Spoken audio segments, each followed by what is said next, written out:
สบายดีท่านผู้ชมอันนี้คือถ่ายบรรยากาศทงไห่ทงนาของประชาชนแข้งบริกรรมไซเดอร์ในแคมทางในท่านผู้ชมเห็นมันสวยสดมันงามกันเลยถ่ายให้ท่านผู้ชมเบิ่งนี่ต้นไม้ก็งามงามในเขียวเลี้ยวไปทางใดก็มาบรรยากาศนี่ก็สดชื่นในยามเช้าๆก็เลยถ่ายบรรยากาศแคมข้างทางให้ท่านผู้ชมได้รับชมนำกันอันนี้คือ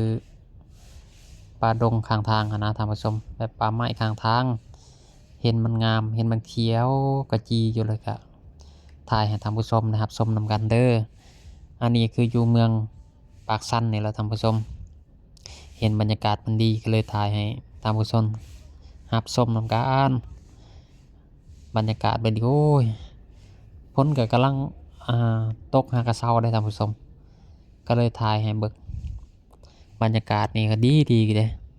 ยันพ้นตกก่อนหมู่มดบยักแต่ละแข่งอันนี้ก็นำคลองในท่านผู้ชมข้างทางเนี่ยพอมันอยู่ใกล้นำคลองเนี่ยยันอายของหน้าไม่ถึงนี่แหละมันก็เลยเห็ดต้นไม้หญ้าเขียวงามท่านผู้ชมแล้วเห็นเขาเห็ดให้เห็ดสวนได้แคมทางเนี่ยเห็ดให้เห็ดสวนเพราะว่ามันอยู่สายนำคลองในท่านผู้ชมนำคลองก็หอมได้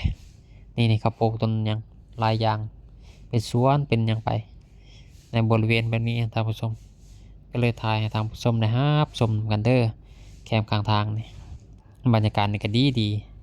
อันนี้คืออยู่ในแข่งบริกรรมไซเส้นเก่าเส้นเคยท่านผู้ชม